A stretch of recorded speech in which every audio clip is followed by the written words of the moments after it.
No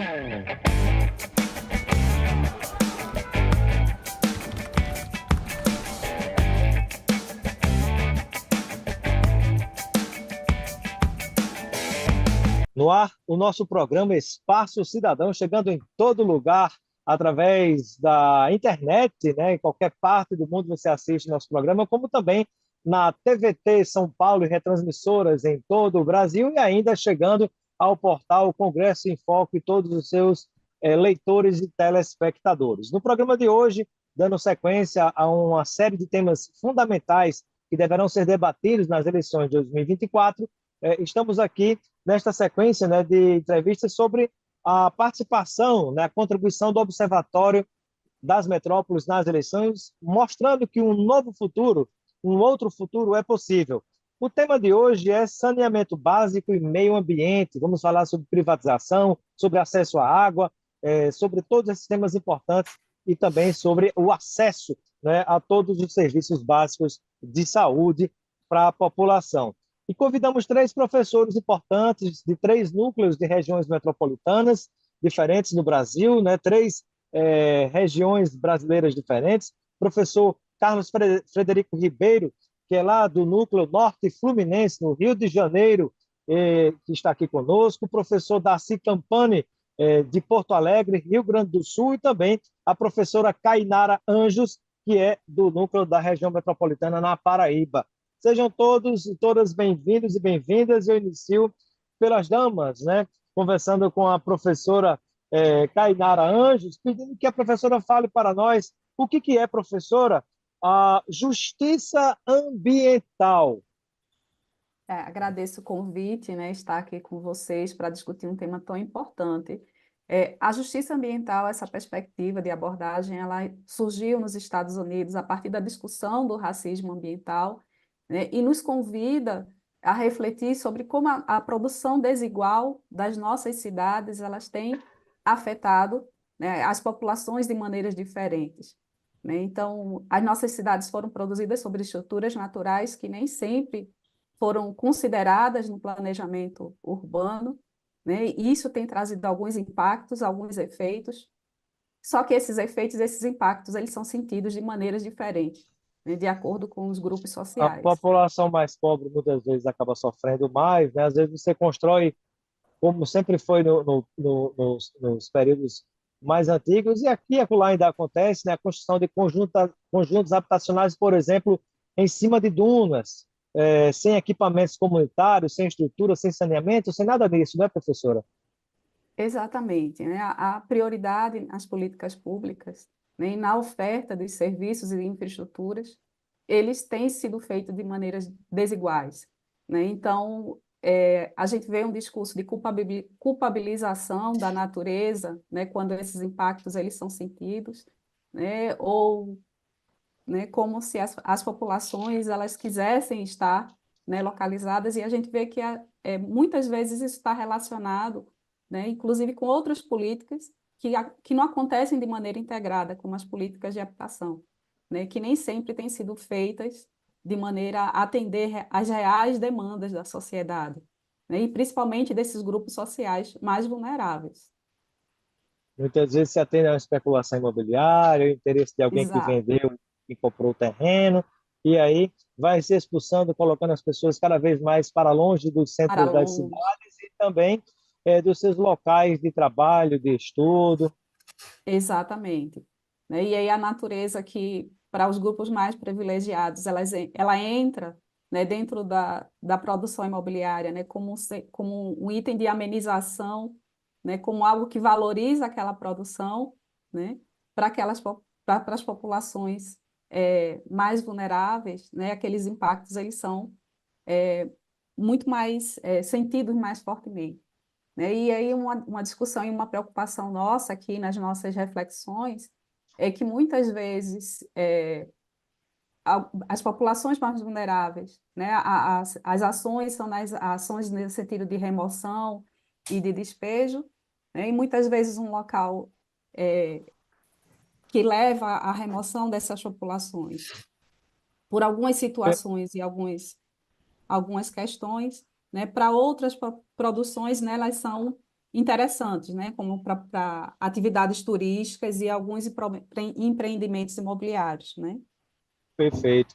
Eu gostaria de ouvir agora, né, como nós falamos dessa questão de problemas ambientais, desastres ambientais, né, muitas vezes por causas humanas, ouvir sair do Nordeste, sair da Paraíba e ir lá para o Rio Grande do Sul, ouvir o professor Darcy Campani sobre a relação que existe entre esses eventos climáticos, né, e essa desigualdade em relação a equipamentos comunitários, em relação a esse planejamento ambiental, essa forma de crescimento e construção das cidades, né? Como é que essas questões se juntam, né?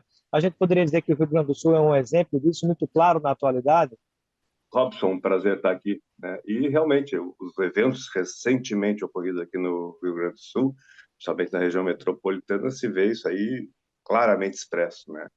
Tivemos algumas populações, né, com capacidade aquisitiva mais elevada atingidas, mas a grande massa realmente hoje, né, está começando a sair dos alojamentos coletivos, né, dos abrigos, porque a grande massa que é atingida é uma população, né, nem digamos assim de baixa renda, mas até de média renda, aquela população que teve aquela esperança de, né, conseguir a sua casinha lá num local que ficou mais barato de se vender, porque realmente era um local inadequado para a habitação humana, né? E mais adiante, um passinho mais adiante, uns metros mais adiante, aí tem a outra população menos, né, aquinhoada financeiramente, e aquela sim, aquela perdeu tudo, porque a que foi a antecessor, um pouquinho melhor, tinha uma madeira, uma parede de tijolo,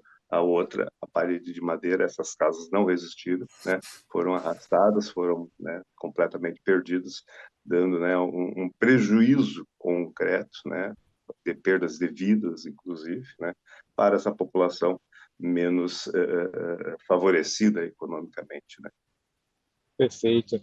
E aí eu gostaria de ouvir o professor Carlos Frederico Ribeiro, lá do Núcleo do Observatório das Metrópoles, no Norte Fluminense, Rio de Janeiro, sobre quais são, né, qual é a relação, na verdade, entre a questão do controle social e a justiça ambiental, né, que tem sido bastante discutido e muito bem discutido no assunto que o professor escreveu em parceria com outro colega também.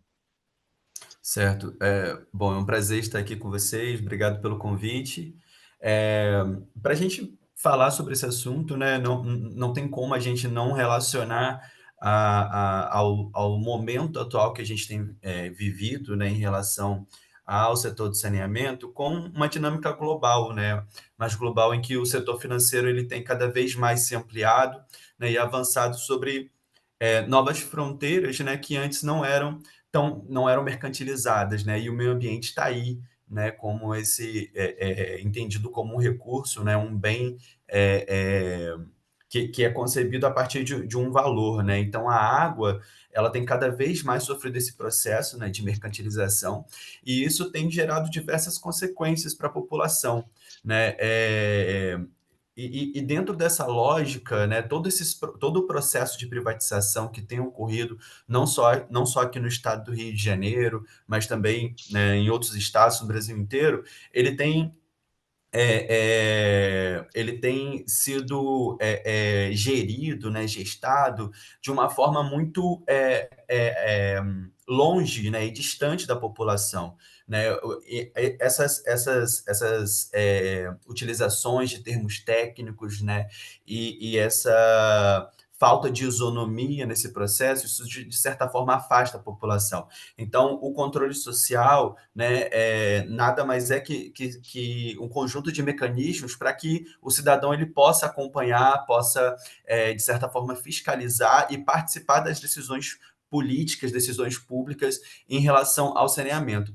E a consequência desse processo de privatização que a gente tem visto é cada vez mais um agravamento das desigualdades em relação ao acesso, né? E aí a justiça ambiental, ela tem um caráter também não apenas social, mas também geográfico, né? E quando a gente olha para as periferias, quando a gente olha, né, também assim para as áreas rurais, né, que normalmente não são abrangidas, né, dentro desse processo, desse projeto grande de privatização, justamente porque as áreas urbanas são muito mais rentáveis, né?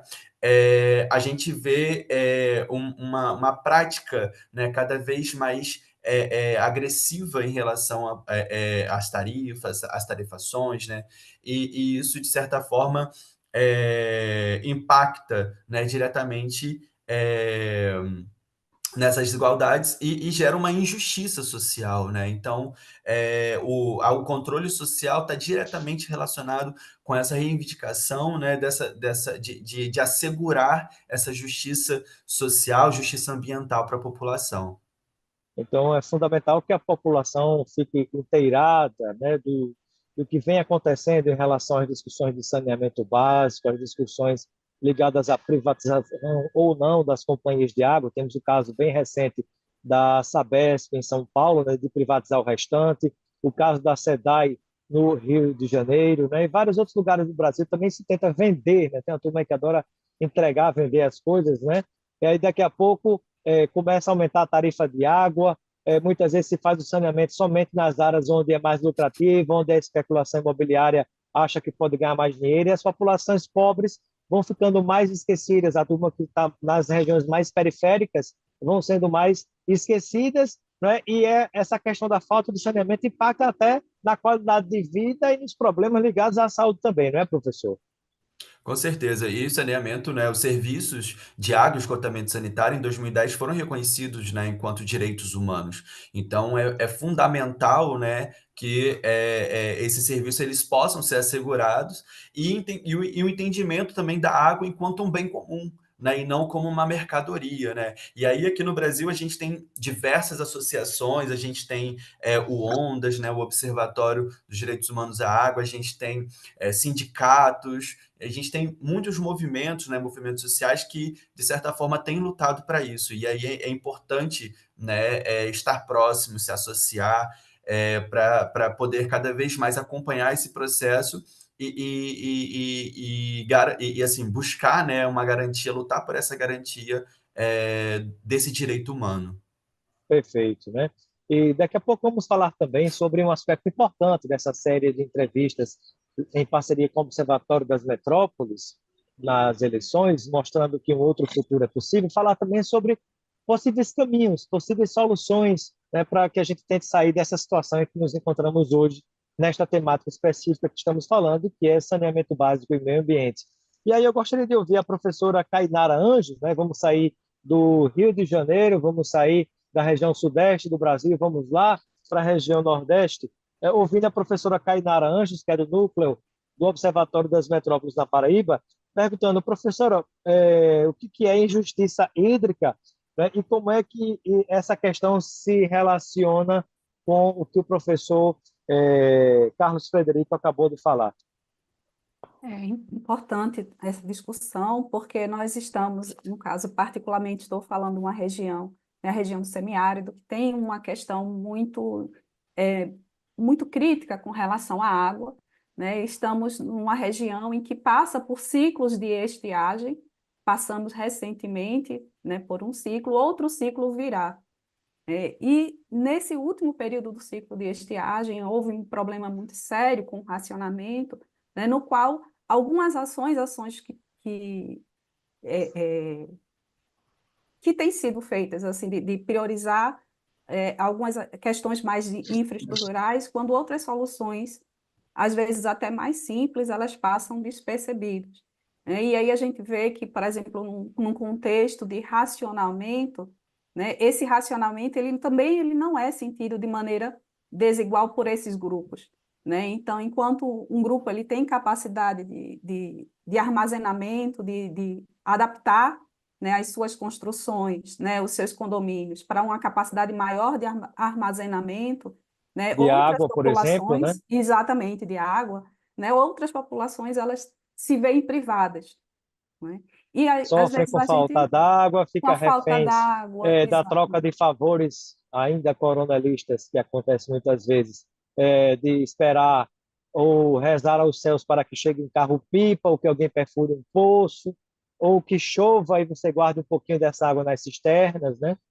E aí você vê processos de adaptação que tem uma relação muito próxima com a questão da saúde, por exemplo, né? Processo de adaptação para esse armazenamento, que às vezes é inadequado e que você gera a proliferação de vetores. Então, você vê um conjunto de situações, né, e de agravamento dessa qualidade de vida para essas populações mais vulneráveis, né? Então, enquanto um grupo ele pode passar a uma semana sem acesso à água, o outro pode passar 15 dias, e às vezes essa água ela chega em horários altamente é, inadequados para o funcionamento, né, para os serviços daquela população, daquela comunidade, né? E aí, muitas vezes, essas questões nesse grupo social, nessas populações que vivem num contexto de tantas demandas e tantas questões tão críticas, né? O fato de aquela água chegar de 15 em 15 dias, né? Há uma normalização, né? Você não sente mais aquilo como um problema. Essa água está chegando, então está tudo bem, tá. E às vezes a Esquece gente tudo, né? Daqui a esquece pouco falta água de novo, né? Por isso que é importante exatamente. a participação, a pressão popular para que as autoridades municipais, estaduais e federais, né, atendam às populações, sobretudo as mais carentes, né, professora? Exatamente. E aí a importância de processos de formação, né, dessas populações, de lideranças, de movimentos sociais, né, a incidência política, né, a construção de canais para que essa incidência política ela seja de fato efetiva, né, para entender, né, que, como nossa, né, colega reforçou, né, que a água é um direito, né, um bem de todos E e na não hora uma que vai mercadoria. perfurar um poço, que seja na área comunitária, não na propriedade de alguém que vai ficar explorando a comunidade que precisa daquela água, né, numa tentativa de troca de favores por várias coisas e até por votos, para que a pessoa tenha acesso àquela água, né? Tem que haver uma gestão comunitária daquela água que venha fruto da perfuração de um poço, da construção da barragem subterrânea ou mesmo de uma barragem aberta, não sei se a palavra certa é essa, né, de uma barragem a céu aberto, como se fala, né, professora? Eu, Exatamente. muito bem. Eu queria ouvir agora o professor Darcy Campani, saindo do Nordeste, indo lá para o Rio Grande do Sul, pedindo que o professor faça uma ligação, né, uma relação entre o seguinte, a questão do saneamento e da drenagem com o fato de algumas populações sofrerem mais ou menos com os eventos climáticos que a gente tem vivenciado, não só no Rio Grande do Sul, mas em várias partes do Brasil e do mundo, né? E até diferenciando, né? O que é que diferencia a drenagem do saneamento e como é que isso se relaciona com a questão ambiental e os desastres climáticos?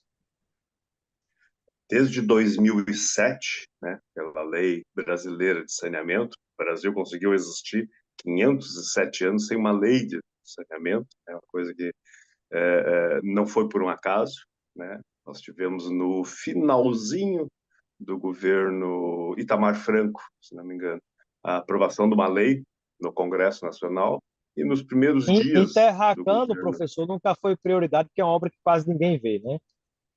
Exato, né? E aí essa lei, nos primeiros dias do governo Fernando Henrique, foi vetada.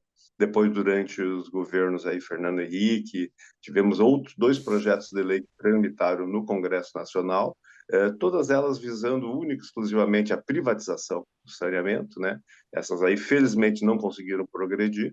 Em 2007 se votou, né, a Lei Nacional de Saneamento, e aí drenagem urbana faz parte do saneamento. Hoje, quando a gente fala saneamento, está falando de drenagem urbana.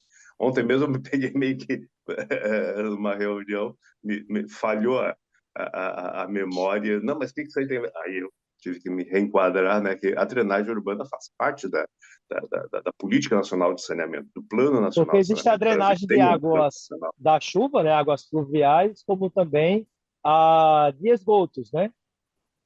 Sim, sim, todas as duas. Aqui em Porto Alegre, né, nós tínhamos um departamento de esgoto pluvial que simplesmente foi fechado, né? E com isso tenho tudo isso que vocês estão enxergando aqui, né, no dia a dia em Porto Alegre, é o fechamento do Departamento Municipal de Esgotos Pluviais, o DEP, o antigo DEP, né, que recentemente foi entregue para o Departamento de Águas, né, e esgotos cloacais, que são coisas completamente diferentes, a gestão é completamente diferente, lógico, olha, enquanto um simples brasileiro, é uma casa de bombas. Não, mas as casas de bombas são diferentes, têm fins diferentes, né? Então, E tem a água hoje, limpa e tem a água suja, né? Diferente. Tem água que sai dos dejetos, né, das residências, e como também tem água que vem da chuva que tem uma condição melhor até de ser aproveitada, né? e o Brasil tem sofrido isso ao longo de toda a sua extensão, né? A gente só olhar os noticiários e nós temos visto, né, ou as secas, né, ou as chuvas excessivas que serão, e isso temos que contar com uma certeza, se não formos negacionistas, né, serão cada vez mais intensas, cada vez mais frequentes. Aqui nós tivemos 3 chuvas em questão de setembro, janeiro e maio, né? Em menos de um ano tivemos 3 enchentes, né? Coisa que para nós era alguma coisa assim. A gente tinha normalmente em junho, julho, uma enchente por ano, né? Até normalmente as enchentes eram vinculadas à data de algum santo, enchente de São Pedro, enchente de Santo Antônio, né? Sempre tinha um santo que pega esse mês de junho, julho, as festas juninas, né? Mas agora não, agora é setembro, agora é janeiro. E, mais interessante, a gente sai em setembro de uma chuva arada, de uma enchente, 2 dias depois, ou uma semana depois, a gente tem índices de umidade do ar que nunca se teve aqui também no Rio Grande do Sul. A gente sempre teve a característica de um ar úmido, né? Principalmente pela proximidade, quem está próximo do mar, quem está próximo aqui da Lagoa dos Patos, do rio Guaíba, uma imensidão de água, né? Nós sempre tivemos umidade muito elevada, mas a gente chega aqui, às vezes, em setembro, com 30%, com, né, menos de 30%, quer dizer, alertas, né? Então, essa injustiça, né, ela tem se tornado cada vez mais insistente em vir, né, casada com as tais mudanças climáticas que nossas autoridades muito pouco fazem para revertê-las, né? Qualquer Verdade. árvore queimada na Amazônia, qualquer hectare queimado no Cerrado, né, influi diretamente no clima de todo o Brasil, de todo o continente americano. Isso a gente tem que ter essa conexão, né? Essa conexão de que estamos num único planeta, né? Eu queimei uma árvore na Amazônia, isso aí são algumas toneladas, né? Uma árvore pesa toneladas, 70, 80% dela é água, então essa água toda está indo para a atmosfera. E além da Sim. água que está indo para a atmosfera, é calor. Isso aí mexe na E eu atmosfera, né? vivenciei Então, um exemplo incrível disso, professor. Eu estou agora em Brasília, mas eu estava em São Paulo, e no período do governo Bolsonaro, onde as queimadas correram soltas, sobretudo na Amazônia, um certo dia, a cidade de São Paulo, a capital, foi coberta por uma intensa cortina de fumaça que veio exatamente da Amazônia, né? Veja como todo o ecossistema, todo o meio ambiente, né? Ele dá respostas de uma maneira que você talvez ninguém imaginasse que uma fumaça d'água percorresse quilômetros, digamos assim, tantos quilômetros, como também não se imagina o impacto de quando você mexe no norte e você tem um reflexo no sul e vice-versa, não é, professor? perfeito, perfeito. Perfeito. Né? Os anúncios já foram feitos. Eu não sei se vocês vão se lembrar. Alguns anos atrás houve a eclosão de um vulcão, se não me engano, no norte do Chile, sul da Bolívia, e também teve a mesma massa de fumaça em São Paulo e Rio Grande do Sul, né? A natureza é uma só. E aqui eu moro perto do rio aqui. Eu estou para tirar a fotografia, o problema é que os dias vão passando e a gente se esquece, né? A quantidade de plástico que ficou na fachada das casas que receberam a água, né? A quantidade de plástico que eu quero que a gente tire a fotografia e dizendo é o rio, a palavra não é muito bonita, né? Vomitando aquilo que nós Isso, entregamos. é verdade. É Devolvendo o a mal dura que realidade. esses seres humanos têm feito, né, ao próprio rio, ao próprio ambiente. E caminhando para próximo de finalizar a nossa entrevista, eu gostaria de ouvir um pouco das considerações e reflexões finais de cada professor. Vou passar a palavra para cada uma e respondendo a uma última pergunta e também com sugestões sobre o que pode ser feito, né, para mudar essa situação ou minimizar ou mitigar, que é uma palavra que se usa tanto, essas questões. E eu inicio com a professora Cainara Anjos, da Paraíba, do Nordeste, né, saindo agora do sul do Brasil, perguntando à professora, né, quais seriam os caminhos, né, para que a gente possa minimizar, professora, esses riscos ambientais, fazer com que haja mais justiça hídrica, mais acesso à água, que esses impactos ambientais sejam minimizados. É, a gente não pode esquecer que as nossas cidades, elas são construídas, né, elas são produzidas sobre essas estruturas naturais, né? Então, a gente precisa aprender, né, a viver com esse contexto, né, geográfico, de entender essas limitações e também as potencialidades da região, né, da região, entender que tudo está relacionado, tudo está conectado, né? E A ação reconhecer humana, que né? a ação Inclusive. humana, mas sem esquecer, né, que as nossas cidades, né, elas são resultado dessa produção que é histórica, essas desigualdades socioespaciais, elas são históricas, né? Então, a gente tem que rever as prioridades das políticas públicas, né, como há essa distribuição, porque a gente sabe que algumas áreas das cidades, elas são muito bem, têm todo o acesso a infraestruturas, aos serviços, aos equipamentos urbanos, né, enquanto muito perto, né, outras áreas elas são completamente esquecidas, né, nessa alocação de recursos, da construção dessas políticas, né? Para isso é fundamental que a gente tenha processo de formação, que a gente possa socializar cada vez mais, né, o acesso ao conhecimento, desmistificar algumas questões que às vezes estão tão distantes do dia a dia, né, da população de uma forma geral,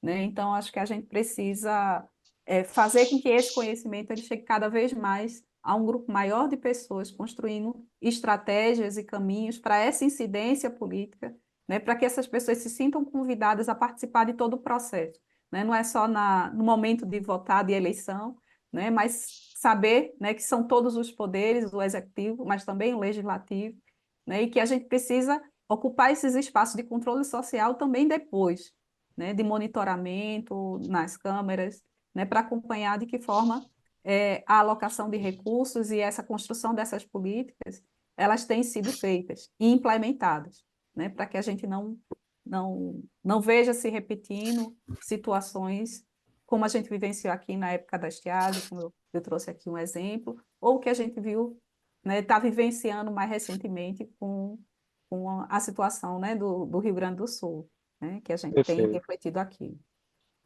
Obrigado, professora, pela sua participação. Vamos agora às considerações finais e também respondendo a última pergunta, apontando possíveis caminhos, soluções. Vamos sair do Nordeste, vamos lá para o Sudeste, com o professor Carlos Frederico Ribeiro, do Núcleo da Região Metropolitana do Norte Fluminense. Professor, e quando a gente pensa em todas essas questões que falamos agora, não privatizar, não vender as companhias de água pode ser uma solução? Eu faço a pergunta porque tem se falado muito o seguinte: olha, tem que privatizar as companhias de água para se tomar um dinheiro e com esse dinheiro construir saneamento para as populações. Mas, sem dúvida, esse saneamento não iria chegar a todo mundo, né, professor? Eu acho que assim, a gente precisa ter dentro desse todo contexto, a gente precisa ter uma leitura, né, melhor, mais profunda da nossa realidade, né? E para a gente entender isso, né, é importante que a gente esteja cada vez mais presente nesses espaços, ocupe cada vez mais esses espaços. Quando a gente está falando sobre a questão da privatização, né, a gente tem aí uma nova tipo de produtividade, né, que é inerente aí ao mercado, que é do rentismo, né? Que nada mais é que uma apropriação do mercado privado de um bem que não é produzido por ele, né? De um bem que muitas vezes é público. Então, Que é público. a gente vê, por exemplo, aqui na situação aqui do estado do Rio, o A própria água é BNDES. um bem comum, é público, né? Então, como é que você vai vender né, esse acesso à água desse jeito, né, para grupos privados, né?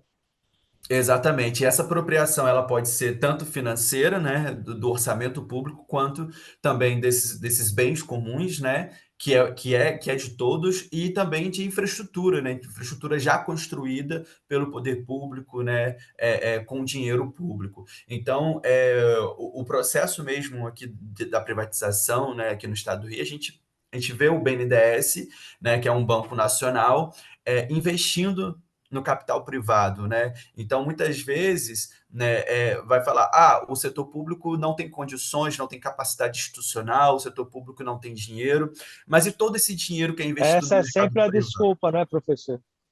Exatamente. Esse dinheiro todo que é direcionado, e eu estou falando dinheiro todo é de bilhões de reais, né? Não é nem na casa dos milhões, é dos bilhões, né?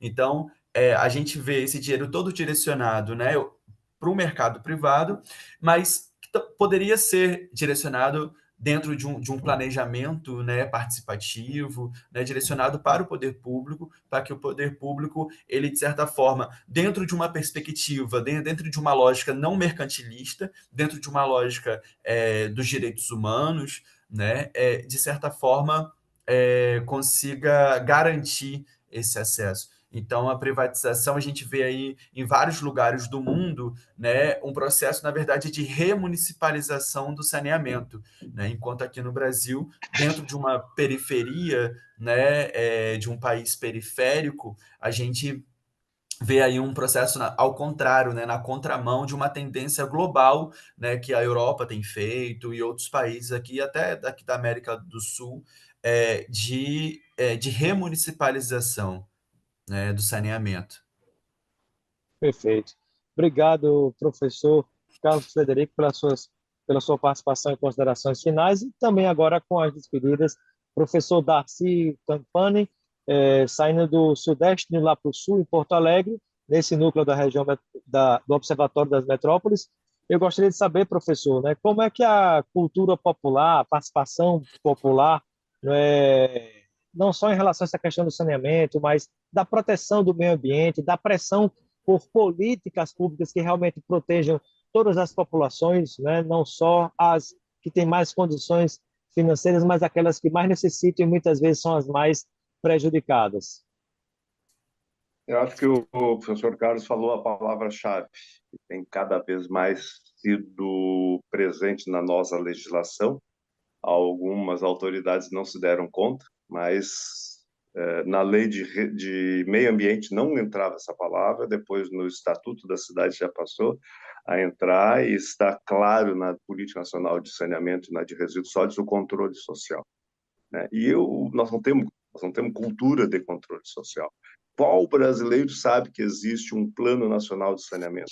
Qual brasileiro está cobrando, né, ou cobrou do governo passado a aplicação do Plano Nacional de Saneamento, que previa, na sua primeira edição, em 2012, né, já a universalização do saneamento, né, que estava na lei e o plano previu, né? Então, a gente tem que ter essa questão do controle social como uma coisa cultural, né? Nós temos que levar isso para a população tem que se sentir agente de mudança, né, do nosso Brasil, e através do que já está na lei. Por mais que a gente E, possa dizer que às vezes nossos congressos são conservadores, eles gravaram em lei que o controle social faz parte, né? Só não entrou ainda na cultura do nosso povo na hora de, né, chegar lá nas urnas, exigir, mas passar 4 anos depois, durante os mandatos também, né, criando os seus canais de participação. Hoje, e inclusive, aí, nós e aí eu te estamos... pergunto, professor, sobre isso, acho que a pergunta de R$ 1 milhão, né? Como motivar essas pessoas a participarem, a tomarem conhecimento dos canais de participação? E pergunto, o plano diretor é um caminho, é um instrumento, ou há instrumentos específicos para discutir a questão do saneamento básico? O plano diretor, ele é o grande administrador da cidade, né? Mas aproveitar aqui o momento para divulgar: o Brasil hoje está passando pelo ciclo da 6ª Conferência Nacional das Cidades. O Ministério das Cidades convocou. Nós tivemos agora, Fundamental. com o problema aqui no Rio Grande do Sul, a gente teve um adiamento para 2025, que a gente tem o período eleitoral, então nós estamos agora no Brasil inteiro, até 2025, passando pelo ciclo da Sexta Conferência Nacional de Cidades. Cada cidade tem que fazer a sua conferência. Este é o momento inicial de construção dessa cidadania, né, desse novo mundo que a gente vê como muito viável, né, que tenha realmente controle.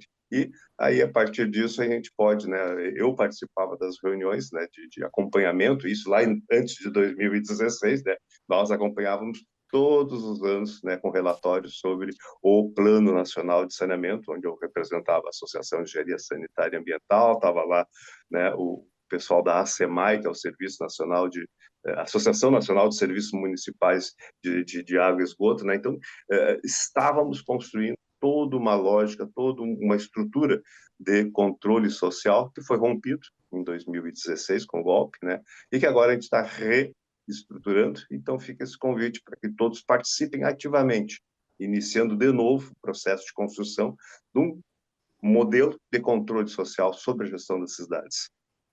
Perfeito, muito obrigado também ao nosso querido professor Darcy Campani, do núcleo do Observatório das Metrópoles em Porto Alegre, né? Então, obrigado, professor Darcy, professor Carlos Frederico e professora Cainara, pela participação de todos vocês no Espaço Cidadão, e sejam sempre bem-vindos.